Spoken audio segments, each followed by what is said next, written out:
cooks, foodies, blind people, and watchers. Welcome back to Cooking Without Looking. My name is John, and want to welcome you to my new kitchen. It's been a very long time since we've recorded, and that's because I was in the process of moving, then getting married, then setting up this brand new kitchen. So, yeah. So tonight, I'm going to show you how to make one of my wife's favorite recipes, which is enchiladas. These are very simple to make, not too difficult.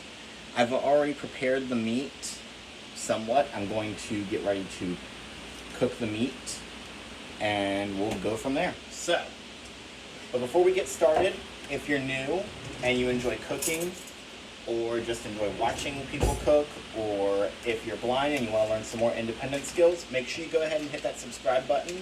Ring the bell notification if you're new to stay up to date with all the latest content on Cooking Without Looking. And give this video a like if it's something you enjoyed. So first we need to do, I've got the skillet turned on, and I'm going to cut some butter from this stick and toss it in the skillet. It's still heating up, so it's going to take a minute. Wash your hands off. Always wash your hands. It's an important thing. Alright, so I like to clean up as I go. Makes it easier when you finish cooking. So the butter stick goes back in the fridge. And now we just wait for that butter to start sizzling. It'll take about a minute or so, depending on how fast the skillet heats up. I am using a large skillet here, so it may take a few minutes, or not a few minutes, but it may take a little bit longer, but not too much. Let's go ahead and get our spatula out for while we are cooking the meat. There it is. So with enchiladas, you only need a few ingredients. You need ground meat, preferably beef, because that's what I'm going to show you how to use, but you can use chicken. You need your tortilla shells. Oh, our butter is done. You need some enchilada sauce. I do not make my own yet. I actually never made enchiladas until I married my wife. Well, until I moved in with my wife. My wife Destiny loves enchiladas, so I learned how to make them for her, and yeah. So right here, I've got our ground beef. I've seasoned it with taco seasoning, salt, onion, minced onion, like the dry minced onion, and some red pepper. So we're going to put it down in our skillet. And it will take about 5 minutes for it to cook. So y'all can hear it sizzling at me.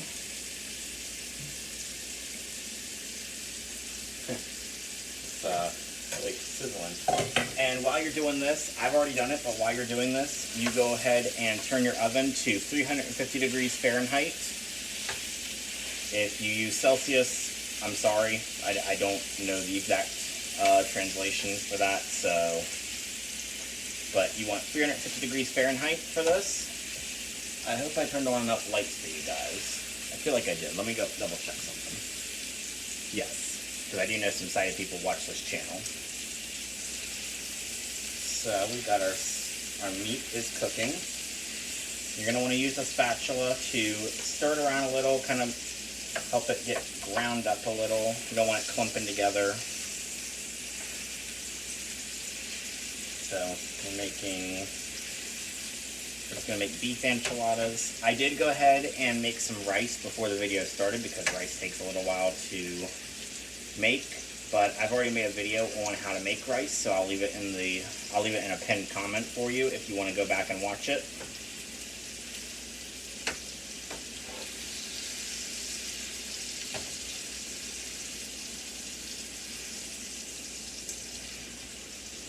So I'm using a metal spatula. I really like using this one. It's got a rubber handle. It's pretty nice. I don't really care to use plastic spatulas and stuff or rubber ones. I like the metal ones for stuff like this. So let's just get this meat cooked.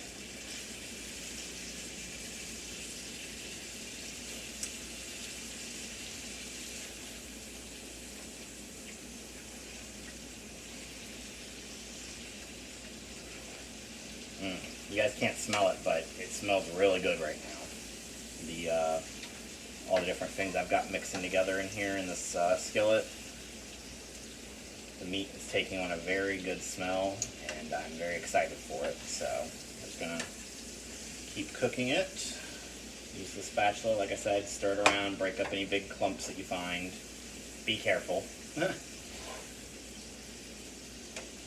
Cooking without looking is not responsible if you burn or injure yourself while following these recipes.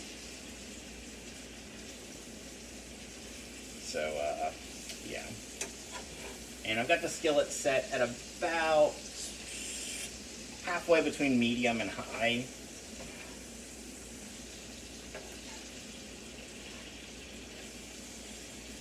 And if you'd like me to make a whole separate video on just how to brown ground beef or something, just leave me a comment and let me know so I can make sure to do that. I want to make sure I'm following and giving you guys recipes that you actually want to learn how to make.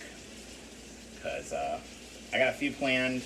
I know it's been over a year since we've been on here, and that's because I've been very busy with college and moving and getting married and then setting up my kitchen and more college. So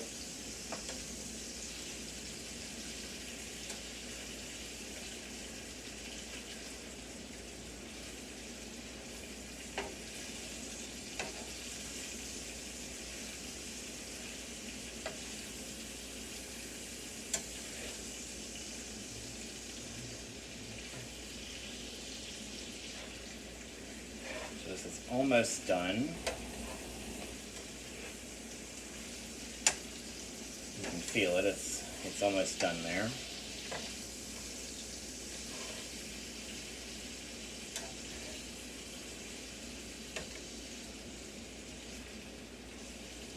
Now, of course, one of the most important ingredients for enchiladas is cheese. If you ain't got cheese, don't even try and make this recipe because it ain't gonna work. So, this is just about done.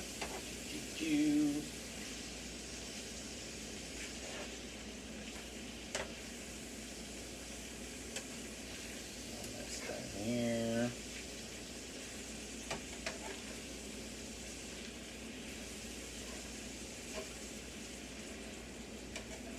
Whew. Man, it's hot cooking this meat. It gets hot standing here. Of course, it's during the summer, and so. Alright. I believe this is good. I believe the meat is just about done. If it's a little underdone, don't worry, it's going to cook in the oven. So, remove the skillet from the heat. Set it aside for now, and in a second we're going to take and drain the meat, but I'm not going to move the skillet just yet because I don't want to burn myself. I don't want to, no, we ain't doing that. So what we're going to do now is we're going to get the other ingredients ready. So right here, I've got the bowl where we're going to make our enchiladas. Or we're going to make the rest of where we're going to mix them up and get everything else ready to go in them. So first thing we need is rice. So I've made a pot of rice. I used half a cup. Pretty straightforward, nothing fancy. Just regular old rice that doesn't want to come out.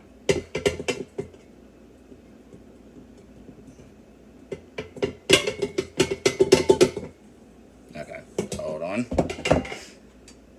I'll have to, yep, one of my spoons to get it out with. Yep. Okay, so take the rice, and it's all nice and mixed up in here, but here we go.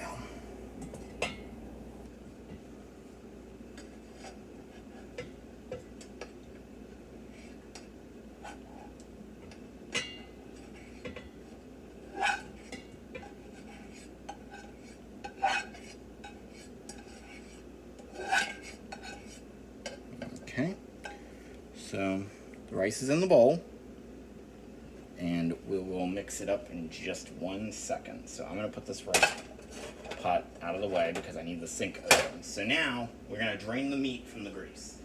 So what you need is you need one of these strainers, Mostly used for pasta, but I use it for meat too, when you want to drain the liquid. So what I do is I put this down in the sink. First, we make sure the sink is open. The plug's not in it or anything. And the way is clear. And then you're going to want to take your skillet. Be very careful because it's still hot. So just be careful picking it up and moving it. You're going to take your skillet over here to the sink, to the strainer. Put the skillet down in and turn it over. Get all your meat out of the skillet and into the strainer, just like that. Alright, you're going to give that just a second to drain. And while we're doing that, we're going to add the garlic and the cheese because, as I said, you cannot make this recipe without cheese, which is the one thing I forgot to get out before we started the video. So give me just a second. Alright, here it is. So what I've got here is the Mexican Fiesta blend, the shredded cheese. And this is what you're going to want because this stuff is great. And then I got a thing of minced garlic, the kind in the water, better kind in my opinion. So you want the minced garlic like this. It's better in the glass jars, but I'm on a budget, so that ain't happening. So you're going to take a spoon of the garlic.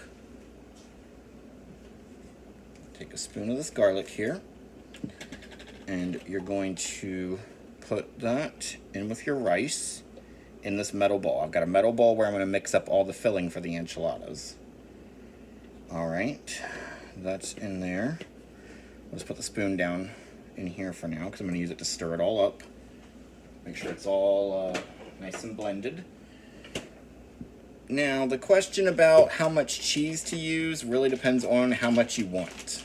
So my wife and I love a lot of cheese in our enchiladas.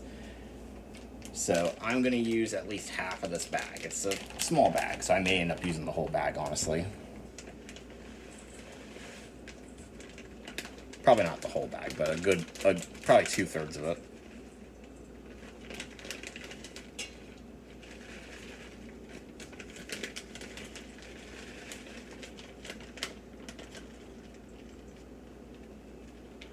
All right. So now I'm going to move this bowl over beside the sink because I'm going to put the meat in now. But first, I'm going to rinse my hands off. All right. So I'm going to mix in the meat to the cheese and the rice and the garlic.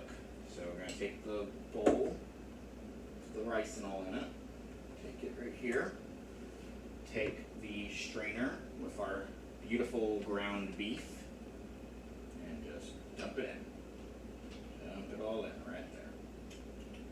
Yep, alright. And put the strainer in the sink. Okay, so now we're going to mix up this beef, cheese, and rice mixture. So just take your spoon, just mix it all around. There we go. Nice and easy. Pretty simple, pretty straightforward. Get it all nice and blended. You don't want anything to be too much. You want to make sure you get your cheese and your meat and your rice all mixed together really good.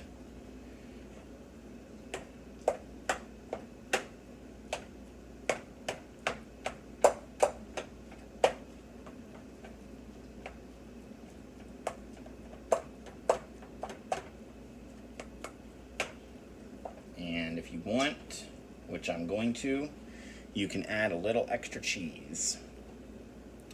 Now, I typically like to add salsa to this, but I ain't got no salsa right now. Get like some of the Mexican street corn or just anything like that. Really any kind of salsa you want, but I ain't got none.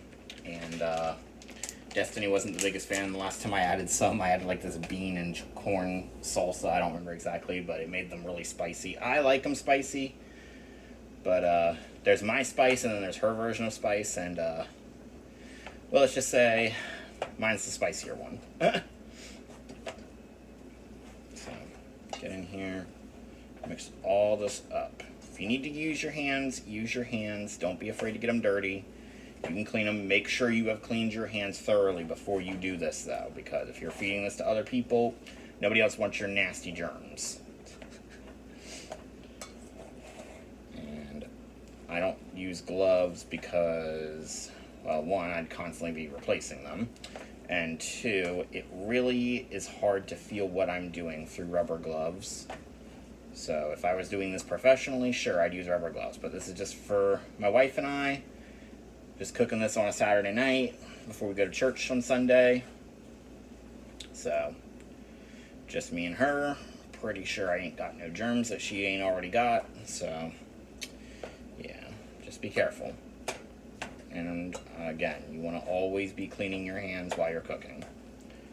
Another thing you can use, if the people you're cooking these for want it, is some canned tomatoes. You get the canned, what are they called? They're like the chili tomatoes. Those come out really good in this too. Alright, so now, what you need, well, what I need to do first is to clean up a little bit. Now what you need is your tortilla shells. So what I do is I get a plate out, and I'm probably going to make about 6 enchiladas with what I've got here. That's probably about how many I can make. So we're going to take out 6 tortilla shells. And these are the flour tortilla shells. I've never tried this with corn tortilla shells before, so if you try it with corn tortillas, let me know how it goes. I've never done it. 1, 2, 3. These are so difficult to separate sometimes. These are big tortilla shells, but that's what you want. You want the big ones, not the little ones. 4, 5, and 6. Pull these out. There we are. Now we've got our tortilla shells all good. So the next step is very, very easy. All we're going to do is take our bowl of enchilada filling, as I like to call it. So we're going to take our bowl and set it right here next to the plate with the tortillas. We're going to take our casserole dish, which I cook the enchiladas in. We're going to set it right here on the stovetop, off the burner that I was just using. And what you do is you're going to, I'm going to get a bigger spoon. You're just going to spoon some filling onto the enchiladas. It can vary depending on how full you want them.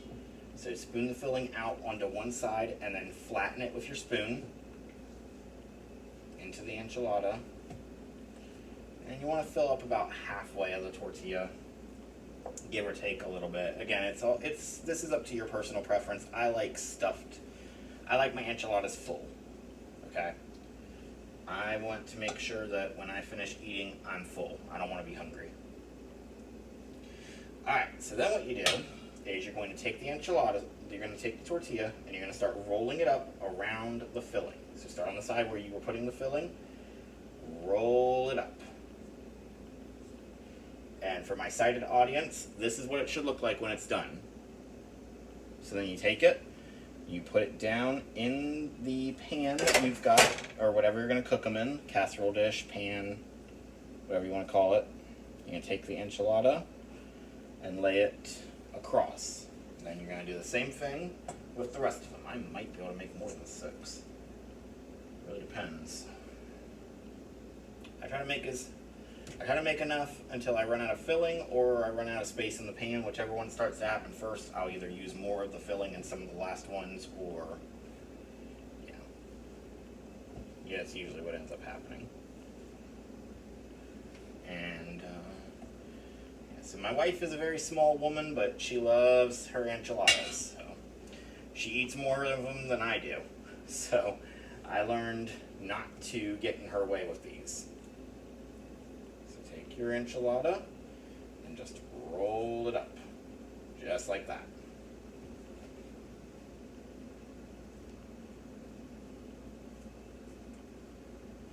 And sometimes your tortillas are going to come open a little bit in the pan, so just make sure you push them together, and it will help them. They'll hold each other closed. So, then get out the filling. And this takes a little bit of time because you want to make sure you're doing it right. You don't want to put too much. So if you put too much, you won't be able to roll up the enchilada. But if you don't put enough, well, then you failed. No, if you don't put enough, it just, I don't know. It's not the same. You gotta have a nice full enchilada with cheese. Lots of cheese. I personally believe the cheese is what makes this dish. So take your enchilada and roll her on up. This one's going to be a very full one. Destiny can have this one. Or I will. Uh-oh. I was actually rolling up 2 at a time. There we go. Nice save. Nice save, dum-dum. Alright, so our pan is about halfway full, and we've got 3 tortillas left, so that's perfect. So take your next tortilla.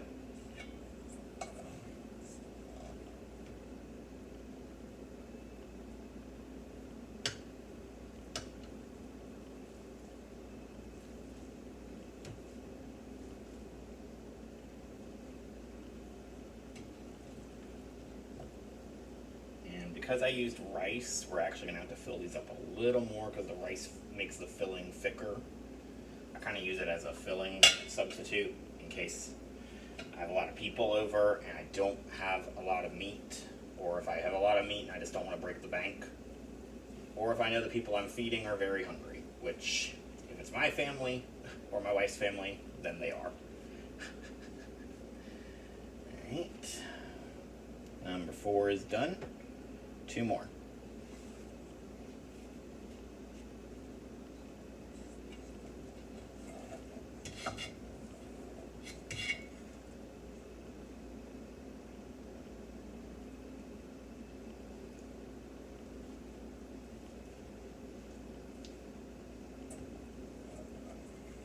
More on this one.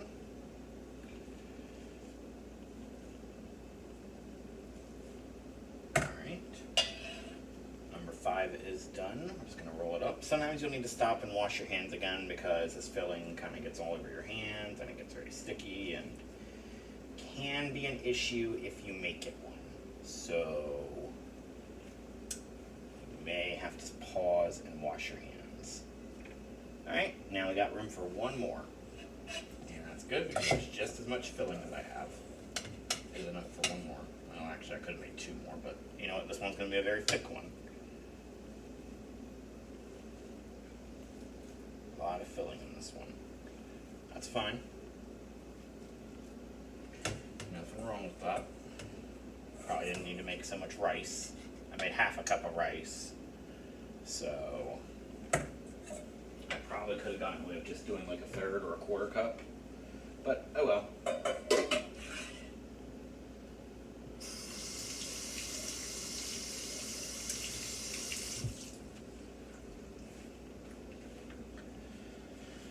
Alright, so let's roll up our last enchilada. Never say it like that again. And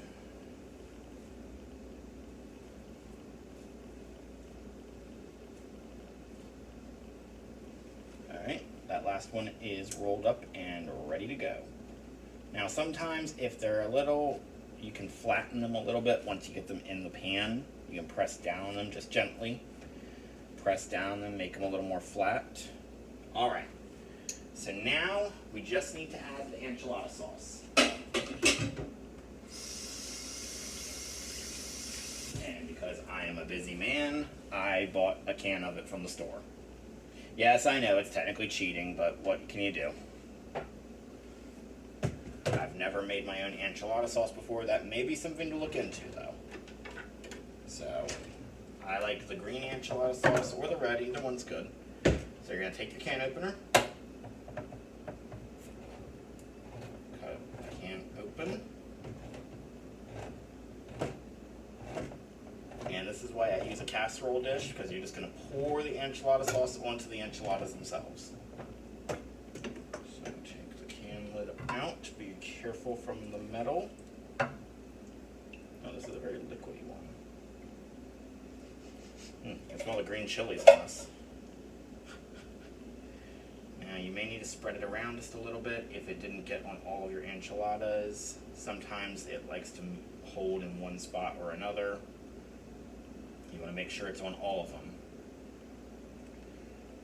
Alright, now throw this can away. And the last step is very simple. So we got our oven at 350 degrees Fahrenheit, as I've already said. So we're going to open it up, pick up our container, our casserole dish, slide it on in there. Be very careful, put it on the top rack, and in 20 minutes, they will be done. So when you go to get them out, it can be a little difficult. Let them set for a few minutes after they come out of the oven before you go ahead and try to pull them out. Otherwise, they will fall apart and it will be your fault. Trust me, had it happen before, you don't want it happening again. So, Alexa, set timer for 20 minutes. 20 minutes, starting now. Because I can't use the timer on the stove top because it's not accessible, I use the timer on my Echo device. So, that is a very simplified version of enchiladas. I hope you've enjoyed this video. If you have, go ahead and give me a like, leave me a comment if you have any questions or thoughts. Maybe tell me something you'd like to add to the recipe to make it a little better or different. If you try this recipe out, I'd love to hear your feedback. Tell me how it goes. Tell me what you learn and everything else. As always, this is Cooking Without Looking. My name is John. Excuse me. Thank you for spending some time with me in my kitchen. Have a great day. God bless you. Make sure you hit that subscribe button.